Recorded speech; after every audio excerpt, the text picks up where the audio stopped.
देखिए, कल से पूरे प्रदेश में और जयपुर में समाचार पत्रों में, टीवी चैनल्स में खबर चल रही है कि पूर्व मुख्यमंत्री अशोक गहलोत के पूर्व ओएसडी लोकेश शर्मा ने एक आरएएस अधिकारी के साथ मारपीट की। मैं ये स्पष्ट कर देना चाहता हूं कि मैंने कोई मारपीट नहीं की, किसी व्यक्ति के साथ मैंने कोई इस तरह की कोई घटना नहीं हुई कि जिसमें मैं कोई मारपीट में शामिल हूं या मैंने मारपीट की हो। जिन दो पक्षों में आपस में कहासुनी हुई थी, उन्होंने एक दूसरे के खिलाफ महेशनगर थाने में मुकदमा दर्ज कराया। जहां तक मेरे नाम की बात है, जो एफआईआर एक भूराराम जी की तरफ से दर्ज हुई, जो आरएएस अधिकारी या सरकारी कर्मचारी हैं, हालांकि मुझे ये जानकारी में आया है कि वो आरएएस अधिकारी नहीं, अलाइड सर्विसेज से हैं, ये मुझे जानकारी में आया है। लेकिन ठीक है, सरकारी कर्मचारी हैं, नौजवान साथी हैं।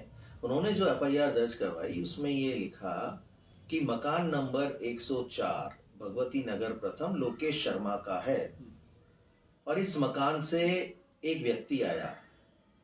उन्होंने अपनी एफआईआर में कहीं भी ये नहीं कहा कि लोकेश शर्मा ने उनके साथ मारपीट की। मैंने इस बात से इनकार नहीं किया कि वो मकान मेरा नहीं है, लेकिन सिर्फ इस वजह से कि वो मकान मेरा है तो मारपीट तो मैंने नहीं की ना किसी भी व्यक्ति के साथ। लेकिन जो माहौल बना पूरे प्रदेश में समाचार पत्रों के माध्यम से या चैनलों के माध्यम से, वो ये बना कि मैंने एक आरएएस अधिकारी को, कई ऐसे अखबारों ने खबरें छापी कि लात घूंसों से मैंने आरएएस अधिकारी को मारा। मुझे बड़ी हंसी आती है कि जो भी लोग पत्रकारिता कर रहे हैं, उन्होंने मेरा पक्ष जानने का प्रयास नहीं किया। मुझसे उसी रात को बात करते जब उनके पास ये खबर पहुंच रही थी या उनको ये जानकारी मिल रही थी कि लोकेश शर्मा के खिलाफ कोई मामला दर्ज हुआ है, तो मैं सारे फैक्ट्स उसी दिन बता देता। मामला बिल्कुल सही है, मेरे ही घर के बाहर का मामला है, लेकिन वो मेरे भाई विकास शर्मा के साथ हुआ था। एक गाड़ी खड़ी हुई थी, उस गाड़ी को आगे पीछे करने के लिए पार्किंग को लेके छोटे भाई विकास शर्मा की ये भूराराम जी के साथ कोई कहासुनी हुई और इन दोनों की कहासुनी बढ़ गई होगी।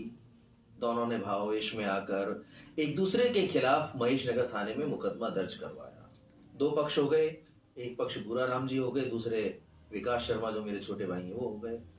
दोनों ने मुकदमा दर्ज करवा दिया कहासुनी को लेकर। अब उस मुकदमे में या उस एफआईआर में जो भूराराम जी की तरफ से दर्ज हुई, उसमें कहीं किसी ने ये देखने का प्रयास नहीं किया, क्या इन्होंने ये कहा कि लोकेश शर्मा ने हमारे साथ मारपीट की। तो इन तथ्यों को जानना बड़ा आवश्यक होता है।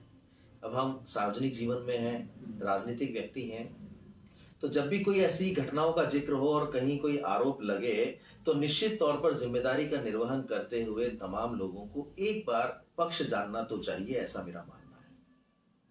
ठीक है, वो घटना हो गई, सारी चीजें हो गई, और उसमें आज दोनों ही पक्षों ने, जिन पक्षों ने आपस में एक दूसरे के खिलाफ मुकदमा दर्ज करवाया था, उन दोनों ने आज राजीनामा भी कर लिया। महेशनगर थाने में वो राजीनामा प्रस्तुत भी कर दिया कि भाई हमने आपस की जो कहासुनी हुई थी, वो भावावेश में आकर हमने एक दूसरे के खिलाफ मुकदमा दर्ज करवा दिया। अब हम कोई भी कार्रवाई भविष्य में इस मुकदमे पे या इस जो एफआईआर दर्ज करवाई थी उस पर नहीं चाहते हैं। तो पक्ष कौन हुए? जिन पक्षों ने एक दूसरे के खिलाफ मुकदमा दर्ज करवाया वही तो पक्ष हुए। तो उस सब में मैं कहां था? मैंने जब कोई मारपीट ही नहीं की, बावजूद उसके इतने बड़े बड़े अखबारों के माध्यम से या समाचार चैनलों के माध्यम से ये खबरें फैल गई, तो मुझे काफी दुख हुआ इस बात का। और इसीलिए मैंने आज प्रेस वार्ता कर पूरे प्रदेश को सच्चाई से अवगत करवाना उचित समझा कि कहीं ऐसा ना हो कि जो खबरें चल रही हैं वो एक तरफा चलते चलते ये मान ली जाए कि लोकेश शर्मा ने किसी से मारपीट की। आप एफआईआर देखेंगे, उसमें बड़े स्पष्ट रूप से लिखा हुआ है। उसके बाद आज जो राजीनामा प्रस्तुत हुआ, उसमें भी दो पक्ष कौन है? एक पक्ष विकास शर्मा है, दूसरा पक्ष भूराराम जी है। तो जिन दो पक्षों में कहासुनी हुई, उन्हीं दोनों पक्षों ने समझौता कर लिया। तो मैं कहां इसमें? इसलिए ये आवश्यक था कि इस पूरे घटना को स्पष्ट रूप से सभी के सामने लाया जाए। मैंने इस बात से इनकार नहीं किया कि मेरा घर नहीं था। मकान नंबर 104 भगवती नगर प्रथम लोकेश शर्मा का घर है, वो अपने परिवार के साथ वहां रहता है। तो अगर ये भी कहा जाता कि लोकेश शर्मा के घर के बाहर झगड़ा हुआ या लड़ाई झगड़ा हुआ, आपस में कहासुनी हुई, मारपीट हुई, तो भी कोई दिक्कत नहीं थी किसी भी रूप में।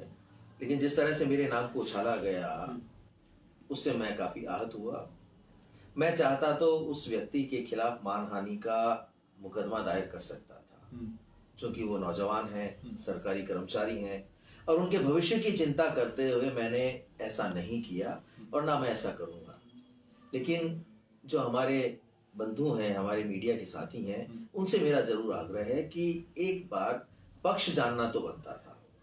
तो जब वो नहीं आया कहीं भी, तो आज मैंने आप सबको बुलाकर अपनी बात रखी और ये स्पष्ट किया कि मैंने किसी भी व्यक्ति से कोई मारपीट नहीं की।